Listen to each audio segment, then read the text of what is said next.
Hi friends, आज हम फिर से प्रेजेंट हैं एक और क्वेश्चन के साथ। ये क्वेश्चन आई थी 2010 में आया था। और चलो देखते हैं इस क्वेश्चन में क्या क्या गया। और क्वेश्चन डिस्क्रिप्शन में भी दिया हुआ है, आप वहाँ पर चेक कर सकते हैं।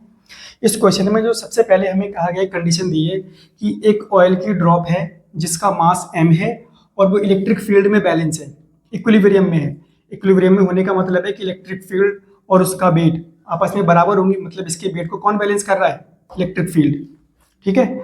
और जैसे ही इलेक्ट्रिक फील्ड हटाया जाता है, स्विच ऑफ किया जाता है, तब ये एयर में ड्रॉप होती है, एयर में गिरती है। और एयर में गिरते टाइम इस पर विस्कस फोर्स लगता है। कौन सा फोर्स? विस्कस फोर्स, जो हमने पढ़ा था 11th में, 6 पाई ईटा r v।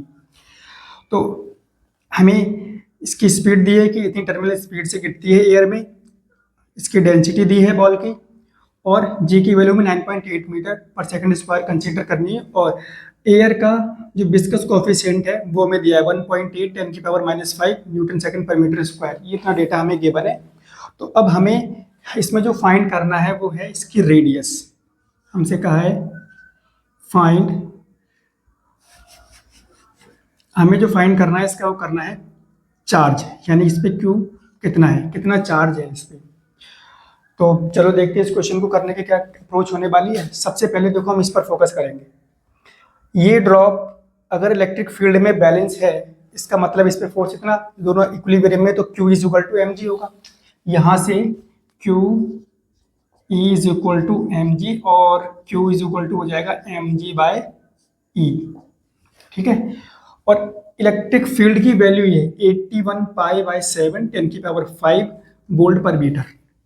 तो अब हमें पता है कि मास इज इक्वल टू होता है, मास इज इक्वल टू होता है वॉल्यूम इनटू डेंसिटी। मास है क्योंकि मास इसमें कहीं गिवन नहीं है, तो हम मास को कन्वर्ट करेंगे पहले। Mass is equal to 4/3 pi r³ rho g/e।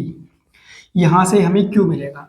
अब देखो हमें ये फाइंड करने के लिए हमें क्या क्या डेटा चाहिए। इलेक्ट्रिक फील्ड हमें गिवन है, डेंसिटी हमें गिवन है, जी यानी एक्सेलरेशन ड्यू टू ग्रेविटी ये भी हमें गिवन है।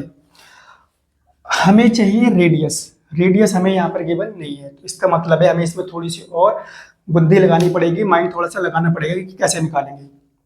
तो जब जैसे इलेक्ट्रिक फील्ड स्विच ऑफ होता है, ये एयर में फॉल करती है, तो एयर इस पे क्या लगाती होगी? विस्कस फोर्स, जिसको हम ड्रैग भी कहते हैं। तो वो इसके वेट को बैलेंस कर रहा होगा। टर्मिनल वेलोसिटी से गिरती है, इसकी स्पीड कितनी है? 22 × 10⁻³ मीटर पर सेकेंड। ठीक है।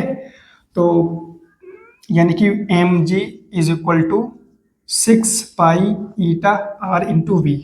अब देखो मास को हम लिख सकते हैं 4/3 pi r³ × rho × g 6 pi eta r × v। जो कैंसिल होने वाली टर्म को कैंसिल करो, पाई से पाई, और ये 2 हो गया, ये 2 हो गया, तो ये 3 हो गया, और ये 3 ऐसे ही रहेगा। तो अब देखो एक r से एक r कैंसिल हो गया, यहाँ पर हो गया, ये 3 के इधर मल्टीप्लाई हो जाएगी, तो ये हो जाएगा r² rho × g। तो 2/3 is equal to 3 eta × v। हमें चाहिए रेडियस, तो r² इज इक्वल टू 9/2। तो ईटा × v rho × g। इस डेटा को रखते हैं और सॉल्व करने की कोशिश करते हैं। देखो 9/2 दिया है ऑलरेडी हमारे। ईटा का मतलब यानी कोफिशिएंट ऑफ विस्कस कोफिशिएंट यहाँ रखते हैं 1.8 10⁻⁵। Terminal velocity 2 × 10⁻⁻3। डेंसिटी 900 और जी 9.8। तो अब देखो यहाँ से क्या क्या चीज़ कैंसिल होगी। इस 9 से ये 9 कैंसिल हो जाएगा, इस 2 से ये 2 कैंसिल हो जाएगा, और ये डेसिमल से एक डेसिमल भी हम हटा देते हैं। तो देखो 5 - 8, और ये 2 0 ये वाले कैंसिल आउट ऊपर चले जाएंगे, तो ये कुल मिला के बचेगा हमारे पास 18/98 इंटू 10⁻⁻5 -3, और ये 10⁻² है, प्लस ऊपर जाके माइनस हो जाएगा, तो overall 10⁻10।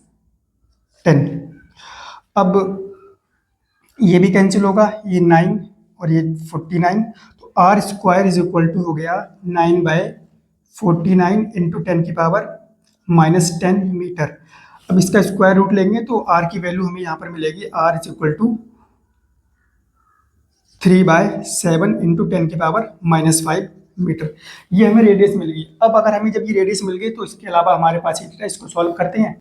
Q is equal to 4/3 pi r cube. R cube का मतलब 3 इंटू 3/7 इंटू 10⁻⁻5 का क्यूब इंटू रॉ यानी कि डेंसिटी 900 इंटू जी मतलब 9.8 डिवाइडेड बाय 81 पाई/7। तो देखो सिंपल सा पता चल रहा है इसको सॉल्व करने में। 4/3 इंटू पाई, 3 का क्यूब होगा 27, और 7 को लिख सकते हैं 49 into 7 power 10⁻⁻15 into 900 into 9.8 by 81 पाई/7। देखो 3 से ये 3 कैंसिल हो जाएगा 3 टाइम्स में, 49 से ये कट जाएगा 0.2। अब इसके बाद देखो पाई से पाई भी कैंसिल हो जाएगा, 9 से 9 3 जा 27 और 9 9 जा 9। तो अब देखो इसके बाद हम क्या क्या बचता है हमारे पास, 4 3 इंटू 3 यानी कि 9 इंटू 10⁻⁻15, और यहाँ पर 10⁻5 भी है।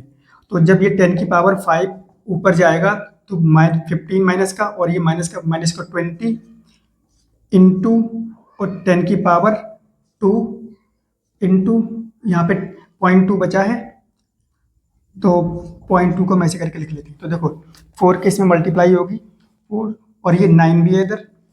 तो अब इतना करने के बाद देखो 9 से 9 भी कैंसिल, तो हमारे पास क्या बचता है 4।